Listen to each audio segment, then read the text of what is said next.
মধ্যপ্রাচ্যের শান্ত আকাশ হঠাৎ করেই যেন নরকে পরিণত হলো। ইরান এবং যুক্তরাষ্ট্রের মধ্যকার কয়েক দশকের বৈরিতা এখন চূড়ান্ত সংঘাতের মুখে। তেহরানের রাষ্ট্রীয় টেলিভিশনে সরাসরি সম্প্রচারিত এক ঘোষণায় জানানো হয়েছে, মধ্যপ্রাচ্যের ৬টি দেশে থাকা ২৭টি মার্কিন ঘাঁটি এখন ইরানি ক্ষেপণাস্ত্র ও ড্রোনের লক্ষ্যবস্তু। দেশটির রাষ্ট্রীয় সংবাদ মাধ্যম জানায়, ইরানি বিপ্লবী গার্ড আইআরজিসির পক্ষ থেকে দাবি করা হয়েছে, ইতিমধ্যেই বাহরাইনের 5th ফ্লিট সদর দপ্তর, কাতারের আল উদেইদ এবং কুয়েতের আল সালেম ঘাটির দিকে অগ্রসর হচ্ছে একঝাঁক ড্রোন। যুক্তরাষ্ট্র ও ইসরায়েলি বাহিনীর যৌথ বোমাবর্ষণের পাল্টা প্রতিশোধ হিসেবে এটি ছিল তেহরানের পক্ষ থেকে ৬ষ্ঠ দফার হামলা। এই অভিযানে ইসরায়েল এবং অঞ্চলের বিভিন্ন মার্কিন ঘাঁটিকে লক্ষ্য করে ব্যাপক ক্ষেপণাস্ত্র ও ড্রোন নিক্ষেপ করা হয়েছে বলে জানিয়েছে সংবাদ মাধ্যমটি।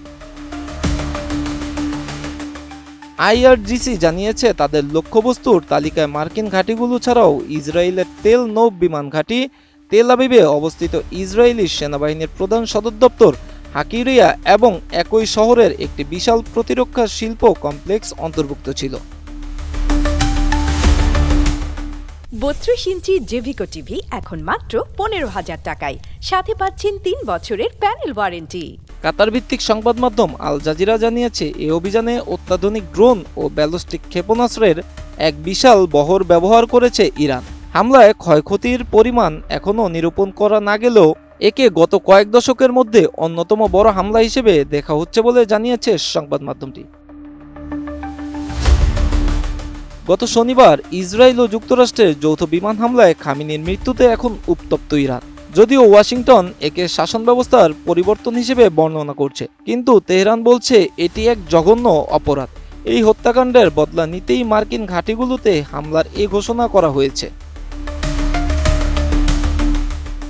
ইরান এই হামলাকে কেবল শুরু হিসেবে উল্লেখ করে সতর্ক করেছে যে তাদের বাহিনী ভবিষ্যতে আরও কঠোর এবং ভিন্নধর্মী প্রতিশোধমূলক ব্যবস্থা গ্রহণ করবে, যা শত্রুপক্ষকে একের পর এক শোচনীয় আঘাতের সম্মুখীন করবে।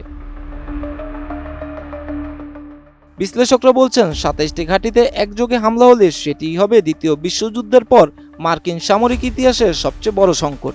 এর ফলে আন্তর্জাতিক বাজারে তেলের দাম ইতিমধ্যেই আকাশচুম্বী হতে শুরু করেছে। মধ্যপ্রাচ্যের আকাশপথে বিমান চলাচল পুরোপুরি বন্ধ হয়ে যাওয়ায় আটকা পড়েছেন হাজার হাজার যাত্রী। এদিকে তেহরান যদি সত্যি ২৭টি ঘাঁটিতে পূর্ণমাত্রায় হামলা চালায়, তবে পাল্টা জবাবে ইরানকেও মানচিত্র থেকে মুছে দেওয়ার হুমকি ট্রাম্পের। Miraj Hossain, ATN news.